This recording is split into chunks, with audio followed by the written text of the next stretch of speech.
Levítico capítulo 24, del verso 1 al 9, estuvimos hablando en la reunión pasada y aprendimos dos cosas, ¿no? Dos cosas nos ha hablado el libro de Levítico. Uno, de cómo es que el candelero debía de estar limpio, dice, y las lámparas en orden delante de Jehová, ¿no? Y hablábamos bastante sobre qué es lo que significa este candelero, ¿no? Era la única luz, la única fuente de luz dentro del tabernáculo donde iba a ministrar el sacerdote y el sumo sacerdote, ¿no? Entonces, y esto tenía definitivamente una enseñanza espiritual, una aplicación práctica para nosotros, ¿no? Que nuestras vidas también deben de ser iluminadas por el Espíritu Santo, guiadas por el Espíritu Santo, iluminados por el Señor Jesucristo, ¿no? Para poder tener un servicio, una administración a Dios ordenada, ¿no? Y para eso requiere de que nuestro cuerpo, nuestro ser, nuestra persona, nuestra mente, nuestro corazón también esté limpio, ¿no? Y así será un servicio, una adoración grato al Señor, ¿no? Recuerda, si hay una adoración que es en espíritu y en verdad, es porque hay adoración, entre comillas, en la carne y bajo la mentira, ¿no? Y es por eso que vemos mucha gente adorando a Dios a su manera, como dicen, ¿no? Pero no a la manera de Dios. Dios quiere que le adoren en espíritu y en verdad, que le sirvan en espíritu y en verdad. Porque esta palabra adorar es ministrar, servir a Dios, honrar a Dios en espíritu y en verdad. Y la única manera de honrar a Dios en espíritu y en verdad es cuando somos iluminados y guiados por su Santo Espíritu, cuando el Señor Jesucristo es nuestro ejemplo y nosotros lo único que hacemos es reflejar su luz, ¿no? Pero para eso que era necesario tener nuestra vida limpia delante de Dios, ordenada delante de Dios. Si mi vida está en desorden delante de Dios, por más buena intención que yo tenga de servirle a Dios, no va a ser un servicio genuino, un servicio correcto que honre realmente a Dios. Amén. Mucha gente sirve a Dios, pero sus motivaciones son equivocadas. Nuestra motivación tiene que ser la más correcta, glorificar, honrar, valorar la santidad de Dios. Amén. Pero también el del verso 1 al 4, en el verso 8 se nos decía lo siguiente, ¿no? Que cada día de reposo, dice, no, dice, lo pondrá continuamente en orden delante de Jehová, dice, en nombre de los hijos de Israel como pacto perpetuo. ¿Qué es lo que tenían que poner continuamente y en orden? Eran los panes de la proposición, ¿no es cierto? ¿Se acuerdan? Y decíamos que estos panes hablan de la comunión que representaba entre Dios y su pueblo, ¿no? Porque la familia de Aarón podía comer de estos panes dentro del tabernáculo, dentro de este lugar santo, y eso representaba el sustento de Dios y la comunión que estaba teniendo Dios con su pueblo. Y de la misma manera decíamos, hay una necesidad de nosotros, los cristianos, en mantener una continua comunión con Dios. Y digo una continua porque no una itinerante, ¿no? No de vez en cuando, sino una continua y ordenada comunión con Dios. ¿Cómo nos presentamos delante de Dios? Ah, Señor, vengo como soy, bueno. Y ciertamente, quizás en una primera ocasión hemos venido como somos. Y vuelvo a decir, pero no debemos de acudir a Dios como queremos, sino como Él lo demanda en su palabra, con, continuamente y en orden, con vidas ordenadas ante nuestro Dios. Amén. Y eso la única manera de poder cumplir y estar constantemente delante de Dios en orden es bajo la comunión que Cristo ha abierto. La única manera es bajo el sacrificio de Cristo, recordando que es por su gracia, que Él es el que lo permite y que básicamente gozamos de esa comunión con Dios es por lo que Cristo ya ha hecho, no por algo que nosotros vayamos a hacer, pero vivamos conforme a esa comunión. O sea, cuando un padre exhorta a su hijo, le dice, cuéntame todo lo que me tengas que contar, ¿no? Y así serás mi hijo. No, no, no, porque eres mi hijo, confía en mí, acude a mí, cuéntame, confía. Lo mismo lo dice el Señor, porque ya eres mi hijo, por lo que Cristo ya ha hecho en la cruz, por lo que tú ya has creído, vive en una continua y genuina comunión con Dios. Dos cosas entonces, ser guiados por el Espíritu Santo y estar en una continua y ordenada comunión con Dios. Y hacíamos dos preguntas, ¿cómo está tu vida delante de Dios y cómo está tu comunión delante de Dios? Ahora, del verso 10 en adelante, se nos va a presentar un caso, ¿no? Un caso que básicamente va a ser un contraste de una vida de personas que no tienen una comunión genuina con Dios, de personas que no son guiadas por el Espíritu Santo.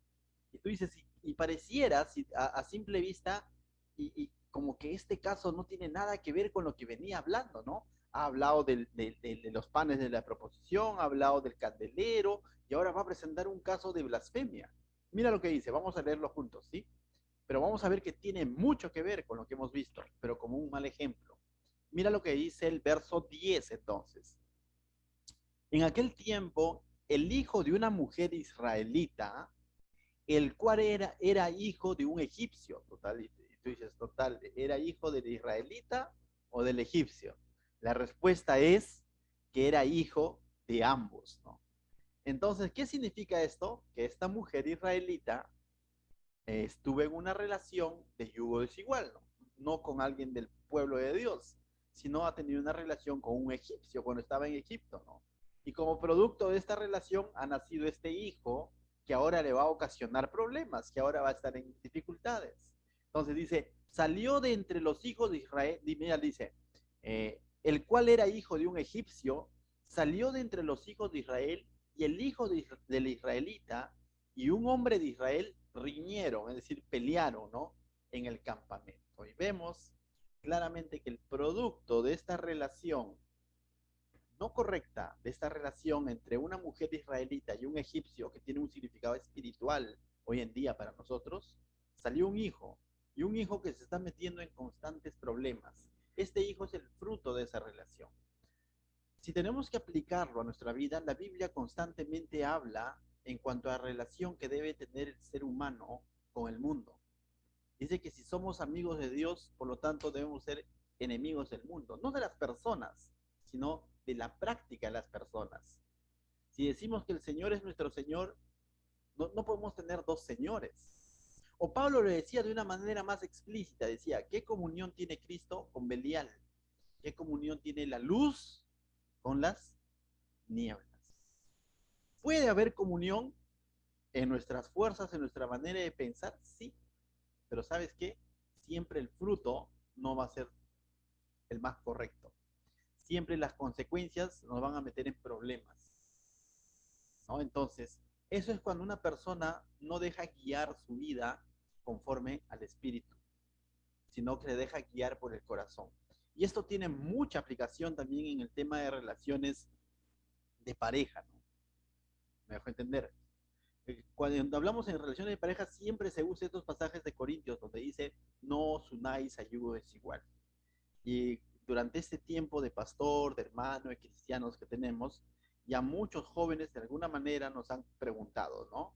Pastor, mire, o alumnos también incluso, que son cristianos, nos han preguntado y nos han dicho, hay una chica que me gusta, y siempre la primera pregunta que hacemos ¿es cristiana?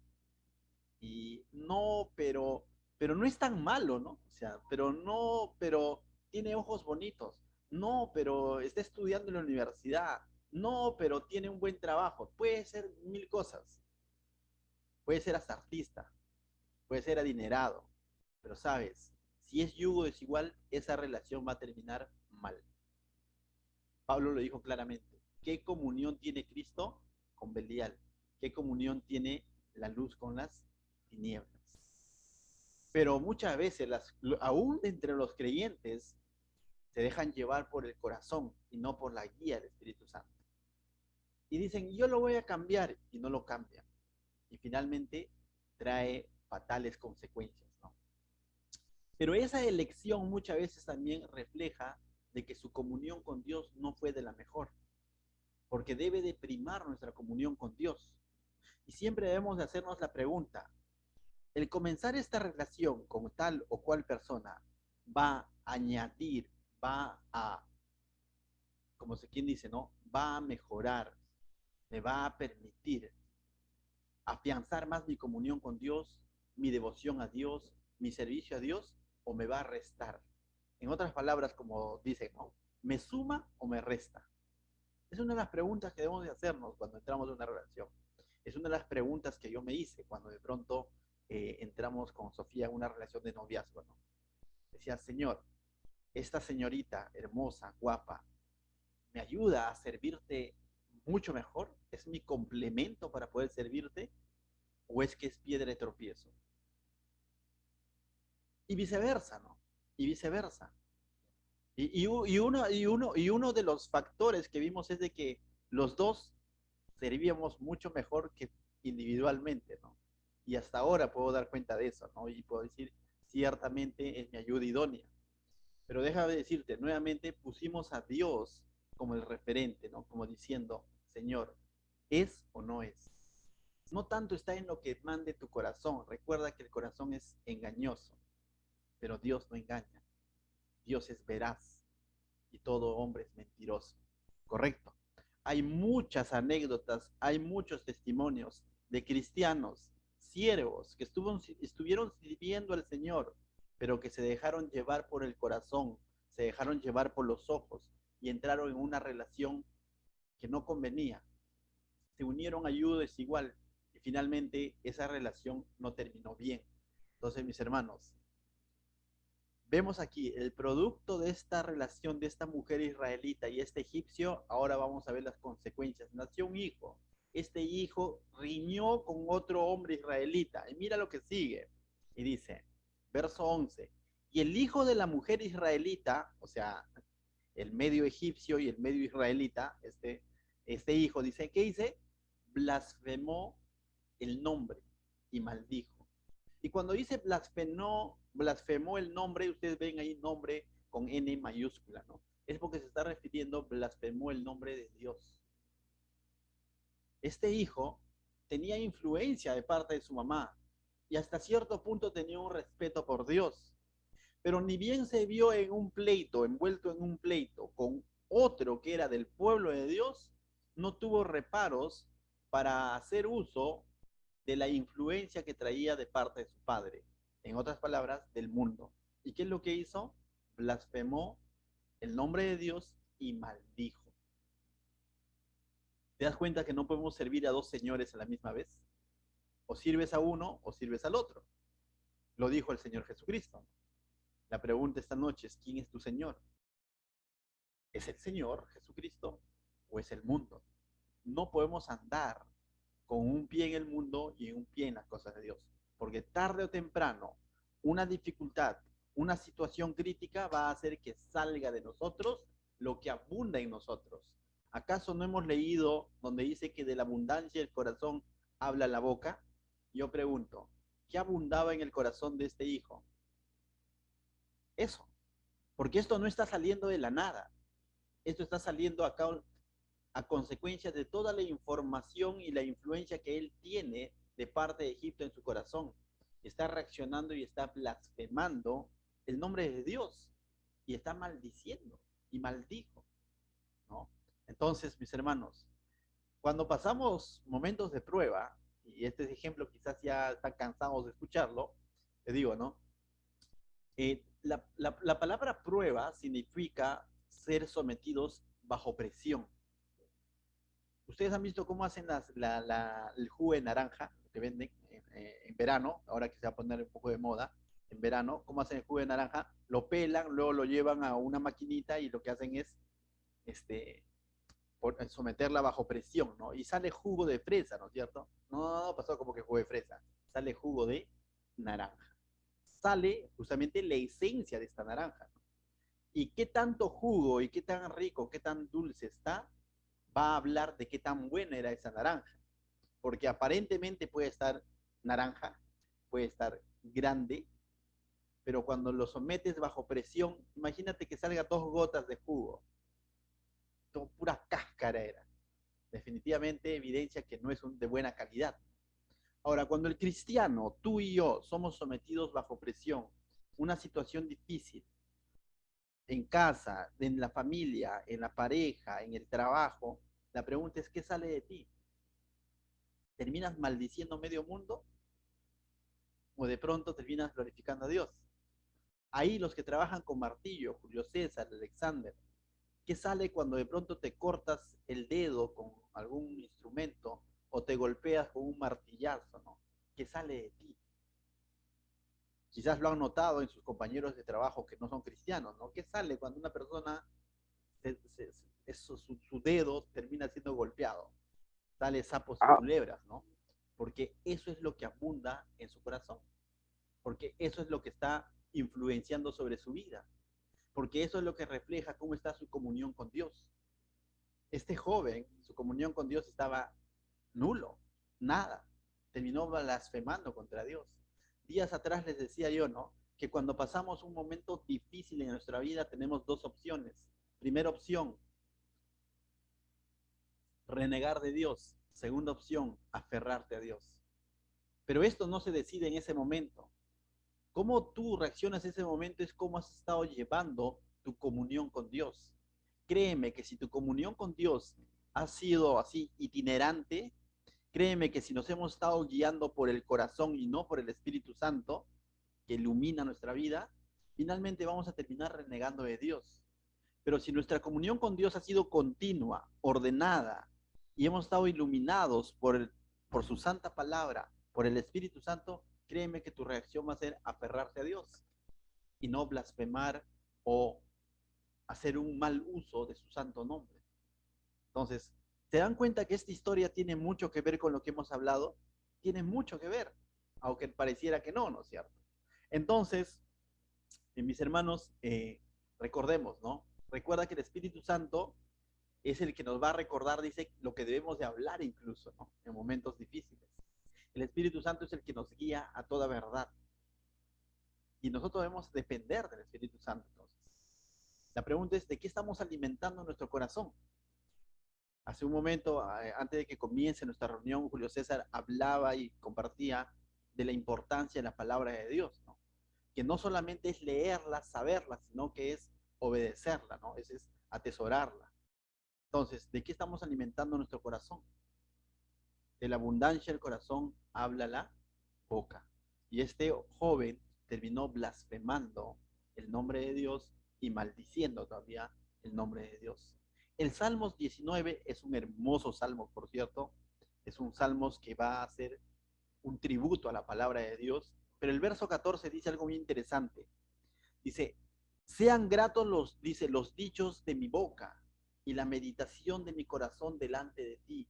Oh Jehová, roca mía, redentor mío, dice el salmista. Y tú dices, bueno, eso cualquiera le puede decir, ¿no? O sea, que sean gratos los dichos de mi boca, todo lo que sale de mi boca y la meditación de mi corazón delante de ti. Parece un buen deseo, ¿no es cierto?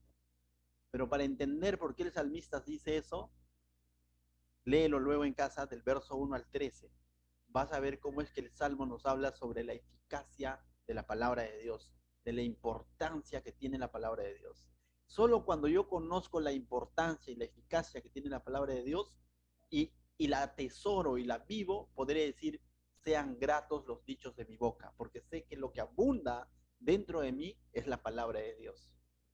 Solo así diré, la meditación de mi corazón está delante de ti, porque sé en qué estoy meditando, que es en la palabra de Dios. De lo contrario, simplemente es un bonito salmos, que cualquiera lo podría decir, pero vivir solo aquel que ha entendido la verdadera eficacia de la palabra de Dios. Lee el Salmo 19 del verso 1 al 13, es estupendo, ¿correcto?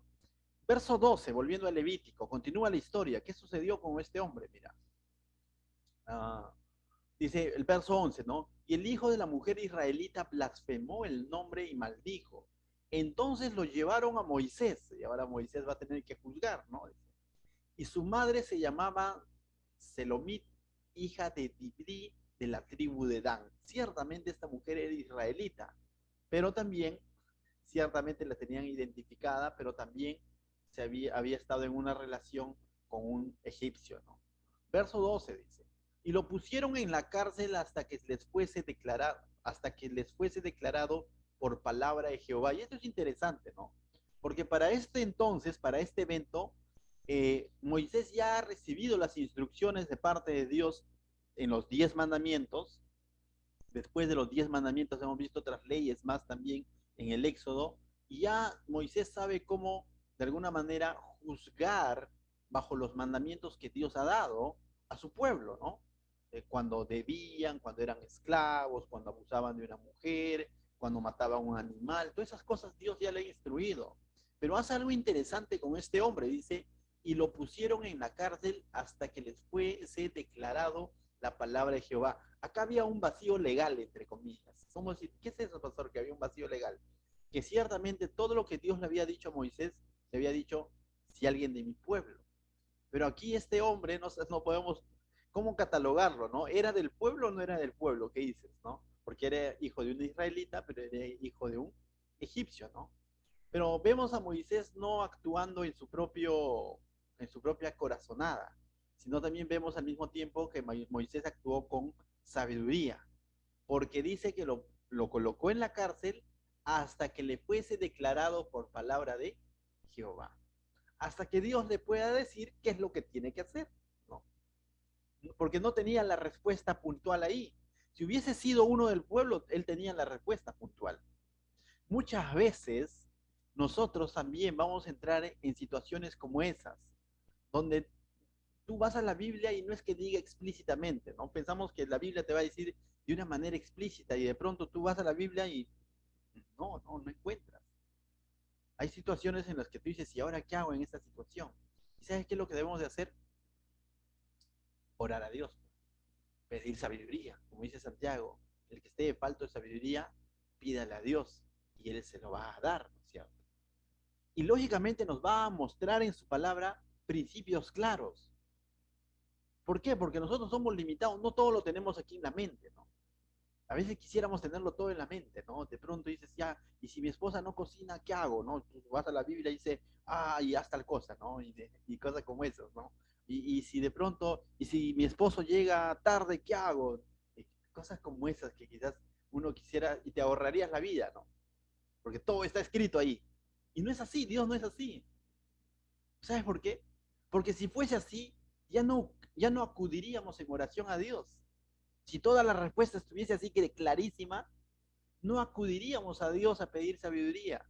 No dependeríamos de Dios. Dios nos ha dado los principios, pero es necesario que sus hijos, su pueblo, vayamos a Él y decirle, Señor, dame sabiduría. Señor, ayúdame a decidir en esta situación. Señor, parece cristiano, pero al mismo tiempo no parece. ¿Qué hago con esta persona? Mi corazón hace pum pum por esa persona, pero no lo tengo clara. Y créeme que si tú acudes al Señor, Él te va a responder. Señor, quiero emprender este negocio. Y te vas a la Biblia, quieres buscar algo explícito. No, primero acude a Dios en oración. Luego lee su palabra y te va a mostrar principios claros. Su Santo Espíritu te va a hablar a través de su palabra y te va a decir si ese negocio va o no va. Pero lo que normalmente el cristiano hace es tomar sus propias decisiones según su corazonada, según su parecer.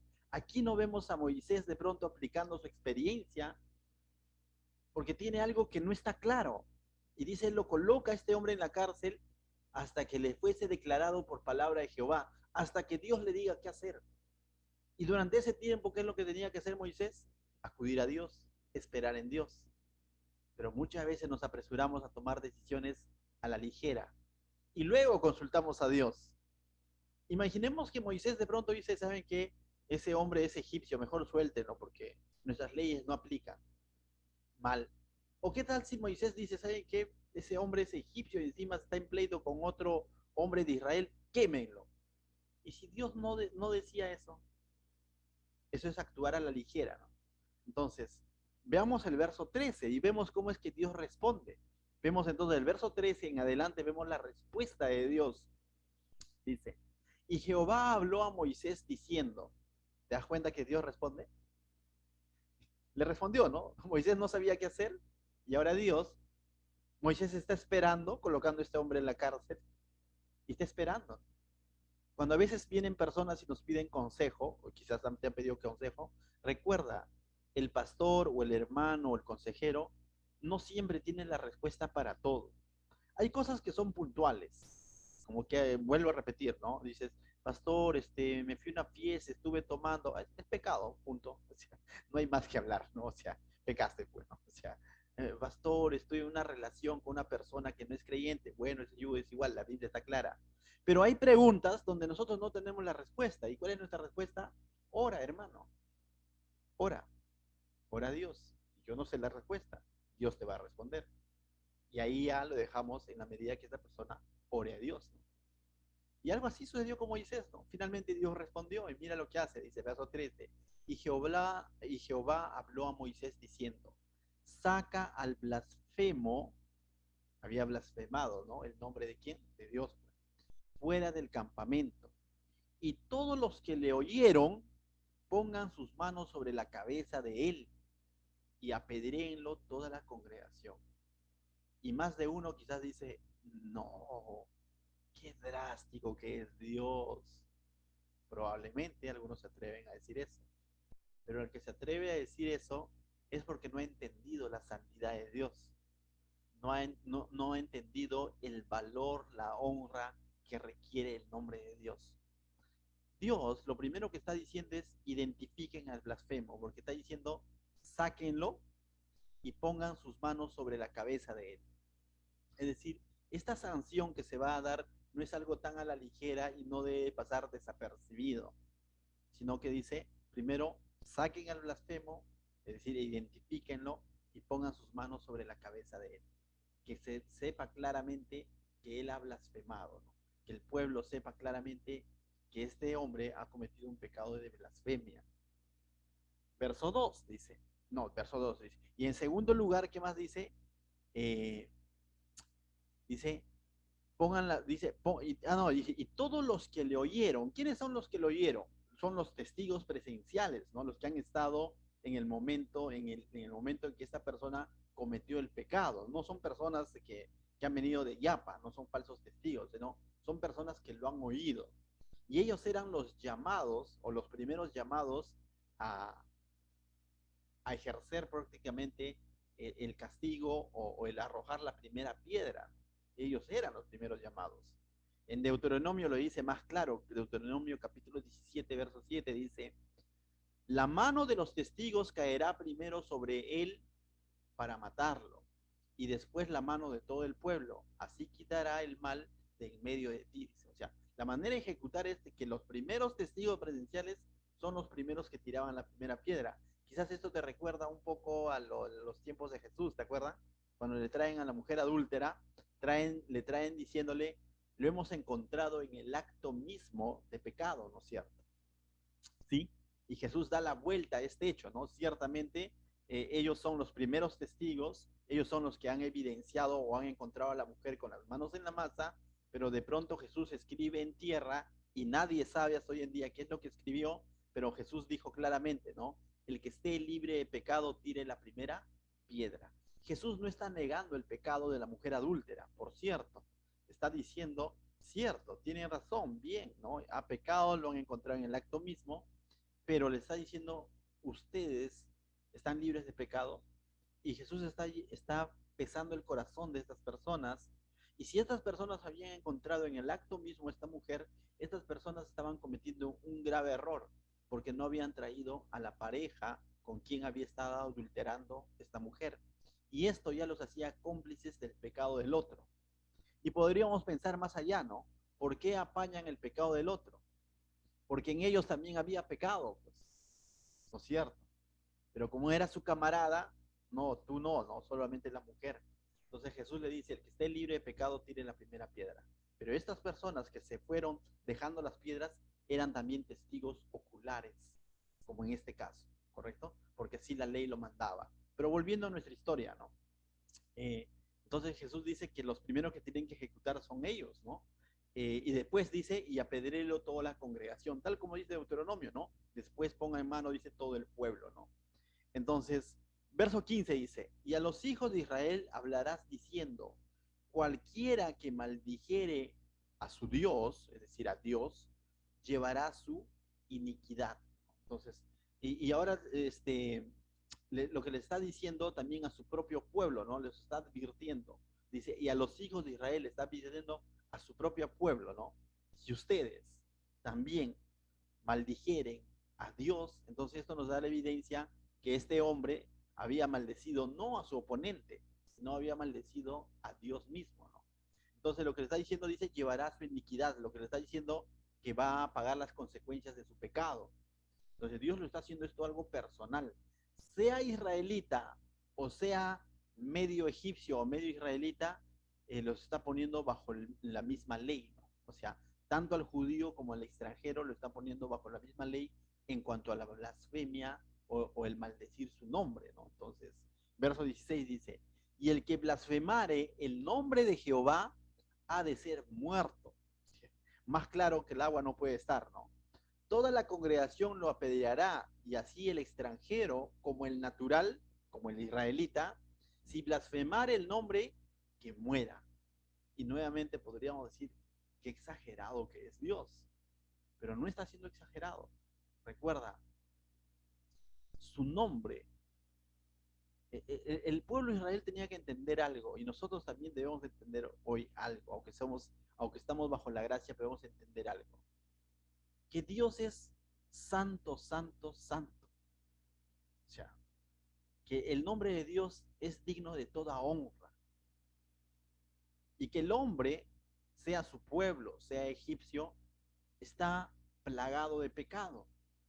Pero aún así Dios ha provisto el poder tener comunión con este pueblo. Ha provisto de un tabernáculo, de un sistema de sacrificios, les ha dado maná en el desierto, los ha sacado de la esclavitud, los está llevando a una tierra prometida. Pero, ¿sabes? El pueblo necesitaba entender que en Dios no apaña el pecado y que no deben de confundir y que no deben de manchar o deshonrar su santo nombre, como las otras culturas lo hacían con sus dioses paganos. Entonces, quizás si leemos a la ligera, nos parece que de pronto Dios está siendo drástico, pero en realidad Él está siendo justo. Él es un juez justo. En Él no hay engaño. A Él no se le pasa nada. Entonces, pero a veces hemos llegado, hoy en día, no comprendemos tanto la santidad de Dios, que constantemente, a veces el cristiano deshonra el nombre de Dios. Y de eso vamos a hablar dentro de un instante, ¿no? Cuando en realidad el nombre de Dios debe tener mucha honra, ¿no? No sé, un ejemplo nada más. Cuando una vez alguien quizás te ha ofendido o ha ofendido el nombre de tu familia, pongámoslo un poquito más todavía, de tu madre o de tu padre, ¿cómo salta tu yo diciendo, uy, no te metas con mi mamá, ¿no? ¿Has hecho alguna vez eso? Oye, cuidadito con hablar mal de mi padre, cuidadito con hablar mal de mi apellido, de mi familia. ¿Y por qué no decimos lo mismo, cuidado con hablar mal de Dios? O sea, de él sí su nombre puede ser tenido en poco. Con mayor razón, su nombre debe ser honrado, cuidado, valorado, santificado, glorificado. Pero como que se nos ha pegado más que Dios es un Dios de gracia, que es un Dios de amor. Y llegamos a pensar o a llegar en ese sentido a un libertinaje, a decir, Dios lo perdona todo. Pero aquí nos está mostrando cómo es que Él quiere que se respete su nombre. Por cierto, está dentro de los mandamientos, ¿no? No usarás el nombre de Dios, no juraréis en el nombre de Dios en vano, ¿no? Usar mal el nombre de Dios. El Proverbios 8:14, dice, anótalo, yo lo voy a leer, dice, bienaventurado el hombre que siempre, siempre teme a Dios. Pero cuando tenemos temor de Dios, no un temor de miedo, sino un temor de honra, de respeto, de reverencia, hay vidas bienaventuradas. Es decir, así como hay consecuencias cuando blasfemamos o hablamos mal o maldecimos el nombre de Dios, hay consecuencias drásticas, pero veamos la otra cara de la moneda. Hay promesa de bienaventuranza a aquel que teme, honra, respeta el nombre de Dios. Eso nos gusta escuchar, pero la advertencia muchas veces no nos gusta escuchar. Y ahí podríamos ver a un Dios como un Dios drástico. Pero si de pronto me dice que hay bienaventuranza en el hombre que siempre teme a Jehová, ya eso ya es normal, pues no se espera, de Dios se espera ese tipo de cosas, ¿no? Pero no se espera juicio, también hay juicio de parte de Dios. Dice ese mismo proverbio, mas el que endurece su corazón caerá en el mal. Para que esta persona llegue a blasfemar en el nombre de Dios, es porque su corazón estaba endurecido, su corazón estaba empapado de Egipto, estaba empapado del mundo. Cuando un cristiano o cuando una persona X hablan mal en nombre de Dios, blasfema el nombre de Dios, menosprecia el nombre de Dios, maldice el nombre de Dios, es porque su corazón está plagado de mentira, de engaño, de corrupción. ¿Me dejó entender? Pero cuando un cristiano genuino comienza a tener reverencia, respeto por Dios, es porque también su corazón está nutrido por la palabra, porque solo la palabra puede hacer que reverenciemos realmente a Dios. Salmo 112, verso 1, mira lo que dice. Bienaventurado el hombre que teme a Jehová, nuevamente otra bienaventuranza, y en sus mandamientos se deleita en gran manera. Estas dos cosas van de la mano, ¿no? Yo no puedo decir que me deleito en su palabra, pero deshonro su nombre. Y no puedo honrar su nombre si de pronto estoy menospreciando su palabra. Son una misma cosa. Entonces, si nosotros decimos que estudiamos la Biblia de verso a verso, que estamos estudiando Levítico, que estamos estudiando Romanos, la pregunta es, ¿estoy honrando el nombre de Dios en la vida práctica o lo estoy deshonrando? Porque las dos cosas van de la mano. Salmos 19, verso 9 dice, el temor de Jehová es limpio. O sea, ¿puede haber un temor sucio?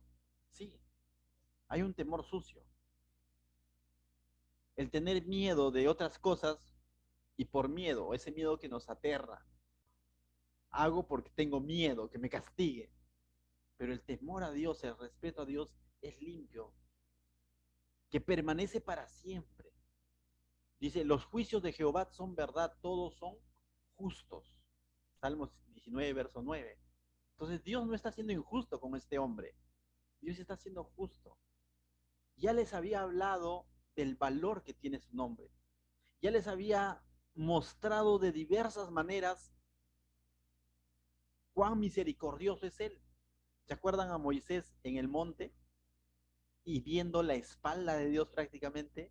Y Dios diciendo que Él es grande en misericordia. ¿Se acuerdan? Dios les ha mostrado toda su gracia y misericordia. Pero este hombre, aún viendo todo eso, toda esa travesía por el desierto, todo el favor, todos los milagros de Dios, se atrevió a blasfemar el nombre de Dios y se metió contra Dios mismo. Decía Spurgeon, ay de aquel cristiano que habiendo conocido las riquezas de Dios, su inmenso amor, su gracia, aún así la menosprecia, ¿no? Y decía cristiano entre comillas, ¿no? Mejor dicho, yo diría en estos días, hay de aquel cristino, ¿no? Que tuvo un acercamiento hacia Dios y haber sido bendecido quizás en salud, en economía, en familia, pero que su corazón, su amor por el mundo pudo más y terminó blasfemando de Dios, ¿no? Triste, porque está menospreciando todas las riquezas que Dios le ha dado. Y a veces ocurre eso en la vida de ciertos seguidores o ciertos evangélicos, ¿no? No digo cristiano porque un cristiano, el libro de Corintios capítulo 12, cuando habla sobre los dones, incluso dice, ¿no? Que solo aquel que tiene el Espíritu puede llamar a Jesucristo Señor. Realmente reconocerlo como su Señor. Amén. Pero sigamos viendo un poquito más adelante, ¿no? Viene el castigo sobre esta persona. Mira, verso 17 dice, volviendo a Levítico. Asimismo, el hombre que hiere de muerte a cualquier persona que sufra la muerte. Entonces dice, el otro hombre que va a ser apedreado o que fue apedreado, ¿qué era? Había blasfemado el nombre de Dios, ¿no? Pero ahora Dios está emparejando o está emparentando, está poniendo en la misma equivalencia también a aquel hombre que hiere de muerte. O sea, está poniendo en una misma canasta al homicida y al que blasfemó, ¿no? En su nombre.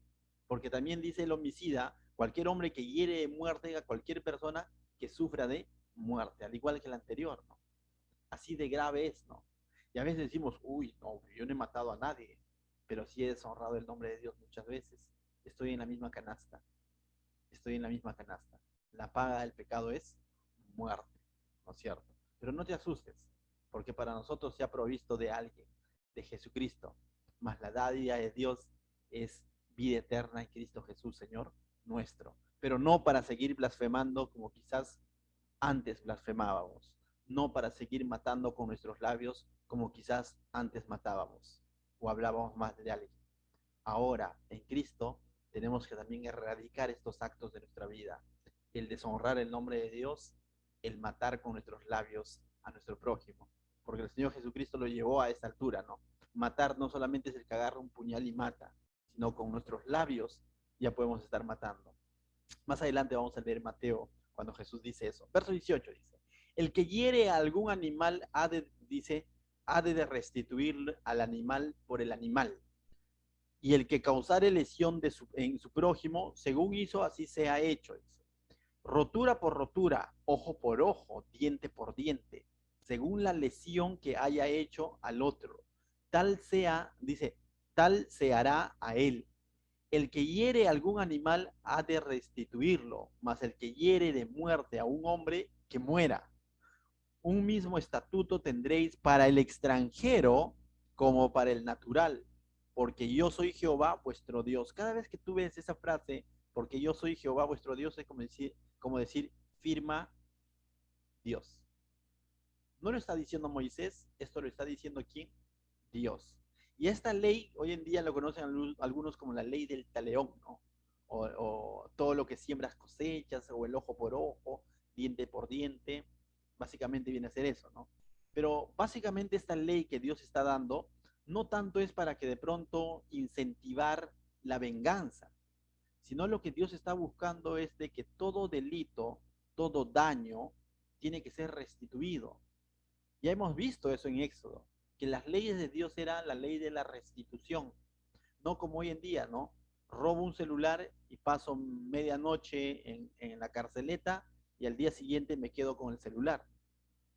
Y el agraviado no hay ninguna restitución, ¿sí o no? ¿O hay restitución? No hay. Hago un daño, pago quizás 2 noches en la cárcel o en la comisaría y no hay restitución. O es más, quizás va a la cárcel, pero no hay restitución al agraviado. Pero en las leyes de Dios veíamos que él ponía énfasis sobre la restitución, ¿no? Y en ese sentido habla del ojo por ojo, el diente por diente, el lesión por lesión y todo lo demás. No para incentivar la venganza, sino para poner freno a la venganza. ¿Por qué? ¿Qué quiere decir eso? Mira, ve, si a ti te sacan un ojo, te pregunto, por así decirlo, de manera figurativa, ¿no? Tú, con el corazón que tienes, o yo en todo caso, con el corazón que teníamos en el mundo, ¿vamos a sacarle un ojo nada más a la otra persona? No, le sacas dos, ¿sí o no? ¿Sí o no? Siempre queremos sacarle más, ¿no? O sea, si de pronto te dan un golpe, tú le das tres, ¿sí o no? Eso es el corazón, esa es la carne de todo ser humano. Dios se está poniendo acá de que, uno, de que tiene que ser equivalente. O sea, esta es la restitución. Está poniendo entonces un freno a la venganza desenfrenada, valga la redundancia. Lo otro, no es un llamado a que el ser humano haga justicia con sus propias manos. Este indicador o este código, se quiere decir, o estos versículos, está siendo dada a Moisés, que va a ejercer autoridad y que tenía sus jueces, que son los que finalmente decidían cuál era el costo de restitución. No es que está diciéndole al pueblo, ¿sabes qué? Ojo por ojo, diente por diente. No, no, no. Son ellos, las autoridades, Moisés o los sacerdotes, los que van a ejercer bajo este código el juicio cuando se den este tipo de casos. No es una carta abierta a que cada quien cobre venganza con sus propias manos. No es así, ¿correcto?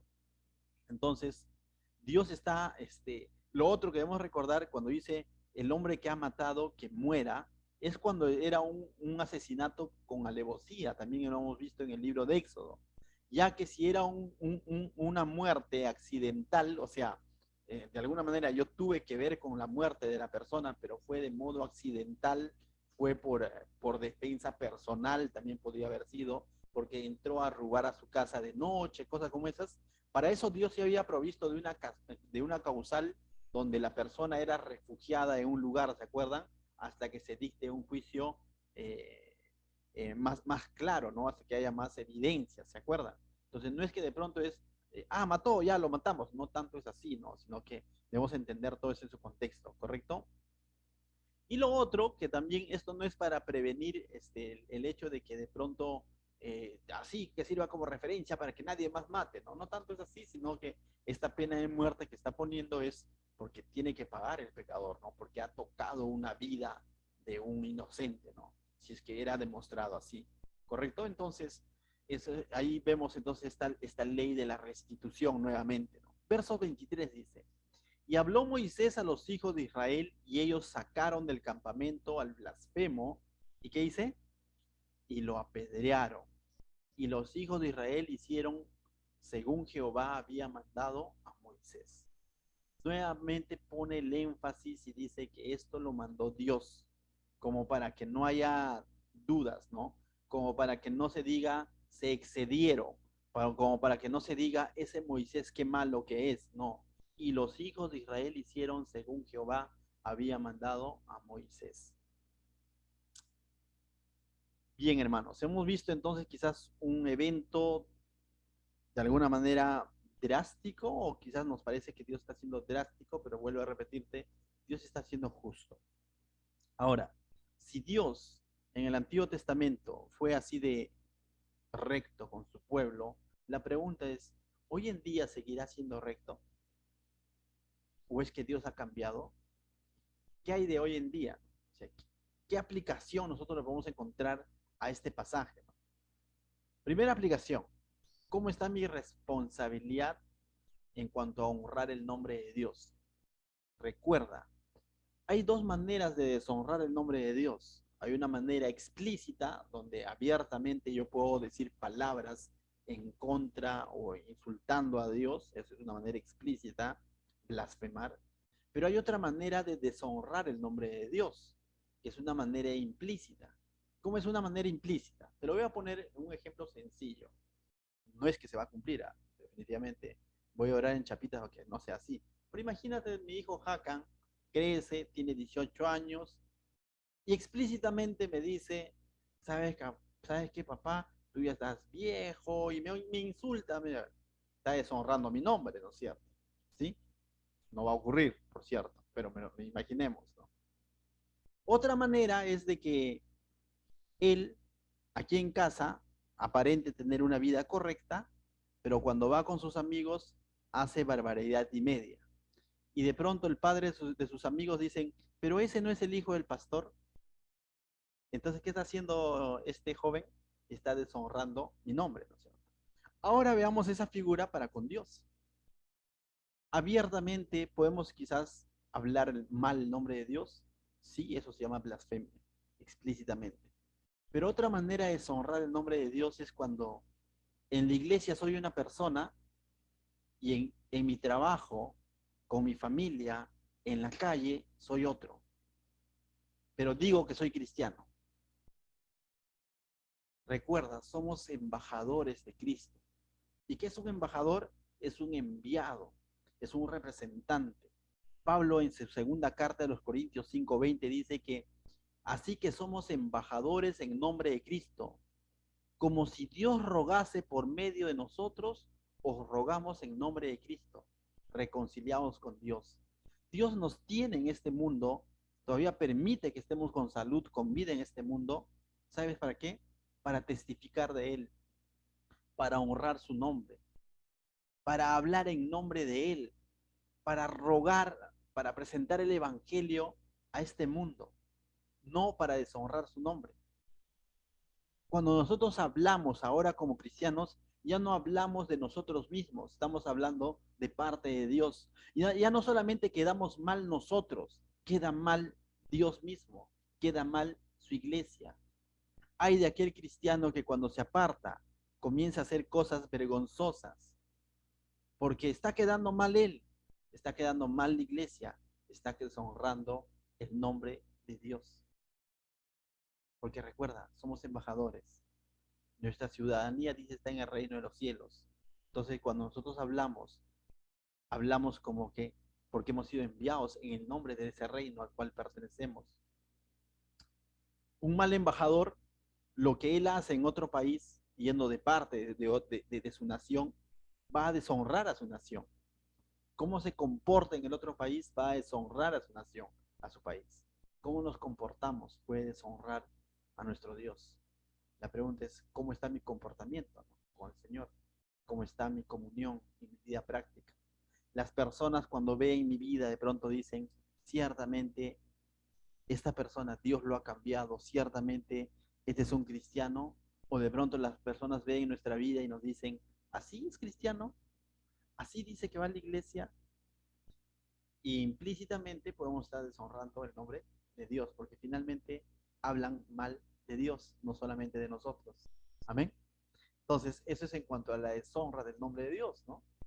En cuanto al homicidio, que Jesús lo puso una valla más alta, Mateo 5:21, que dice, oíste que fue dicho a los antiguos, dice, no matarás y cualquiera que matare será culpable de juicio.